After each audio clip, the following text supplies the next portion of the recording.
दोस्तों, जैसा कि पता है कि बिहार में प्रतिदिन 7th फेज शिक्षक वैकेंसीज को लेकर कुछ न कुछ बातें चर्चा में आ रही है, लेकिन 7th फेज वैकेंसीज नहीं आ रही है। तो आज हम आपको अंदर की बात बताने वाले हैं कि 7th फेज वैकेंसी आएगी या नहीं आएगी। तो वीडियो के लास्ट में आप बने रहे। उससे पहले आपको हम कुछ तस्वीरें बताना चाहते हैं। जैसा कि ये आप देख रहे हैं, कल के डेट का तस्वीर है, ठीक है। और यहाँ पे क्या है, 7वीं चरण सीटेट बीटेट उत्तीर्ण अभ्यर्थी संघ बिहार प्रदेश शिक्षा मंत्री सचिवालय घेराव कार्यक्रम, ठीक। उसके बाद में यहाँ पे आप देख रहे हैं, ठीक है, जहाँ पे प्रशासन है, फिर यही व्यक्ति है और भी सारे शिक्षक संघ लोग हैं। तो अब हम आपको मुद्दे की बात बताते हैं। 7th फेज शिक्षक का भविष्य अंधेरे में। ऐसा मैंने क्यों कहा है 7th फेज शिक्षक का भविष्य अंधेरे में?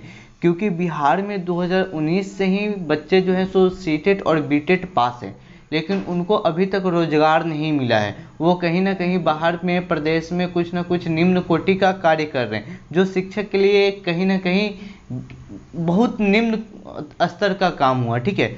शिक्षक समाज का उत्तरदायित्व होता है, ठीक है। उसके बाद हम आपको बताने जा रहे हैं कि शिक्षा मंत्री जी का बयान।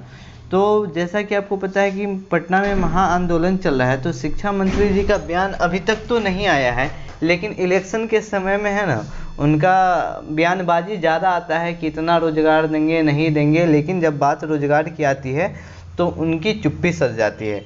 अब बिहार में नोटिफिकेशन सुन इसलिए बोला हूँ क्योंकि बोला गया था कि अप्रैल के लास्ट माह तक नोटिफिकेशन दे दिया जाएगा, उसके बाद भी नहीं आया। चलिए कोई बात नहीं, बोला गया कि फिर 6th फेज वैकेंसीज खत्म हो जाएगी, 6th फेज की सारी प्रक्रिया खत्म हो जाएगी तो 7th फेज लाया जाएगा।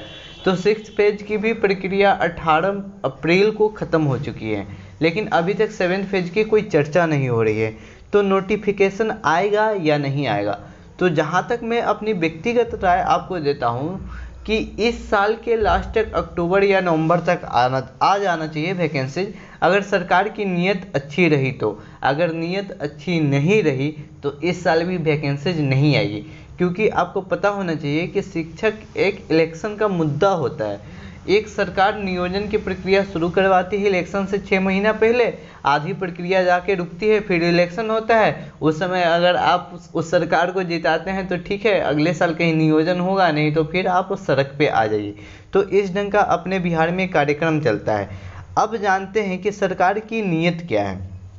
तो आप सभी को पता है कि सरकार की नीयत में यही है कि बस शिक्षक को वोट बैंक का मुद्दा बनाना है, और इससे ज़्यादा कुछ नहीं है।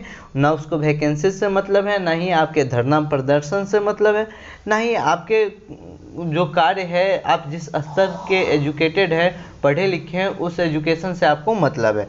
मैं ऐसा इसलिए बोल रहा हूँ क्योंकि आपको पता है कि सीटेट का जो रिजल्ट है वो 9 मार्च को डिक्लेयर कर दिया गया था। हाँ, 9 अप्रैल को डिक्लेयर कर दिया गया था, लेकिन उसका सर्टिफिकेट और मार्कशीट अभी तक डिजी लॉकर पे अपलोड नहीं किया गया है। अब मतलब अगर 7th फेज शिक्षक की बहाली भी आती है तो इस बार जो सीटेट पास अभ्यर्थी हैं वो अपना सीटेट का सर्टिफिकेट और मार्कशीट कहाँ से देंगे? तो सरकार की नीयत और नीति कहीं ना कहीं इस पे भी गिरी हुई मुझे प्रतीत होती है। अब रही बात बिहार में ऐसा कब तक चलेगा, तो बिहार में जब तक लोग, कहने का मतलब, जातिवाद को प्राथमिकता देंगे और व्यक्तिगत रूप से अच्छे व्यक्तित्व वाले पर्सन को केंद्र में या राज्य में नहीं भेजेंगे, तब तक ऐसा ही चलते रहेगा। बिहार में शिक्षक इलेक्शन का मुद्दा बनते रहेंगे। मिलते हैं नेक्स्ट वीडियो में, तब तक के लिए जय हिंद। आपके लिए पल पल की खबर हम जरूर लाते रहेंगे।